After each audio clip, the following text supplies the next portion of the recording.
दिलं नाही यश आणलंय वढून साऱ्या संकटांशी असं लढून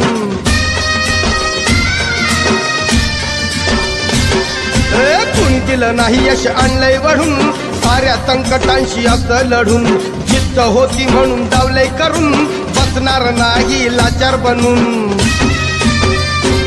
येत नव्हतं चाला या चढावरून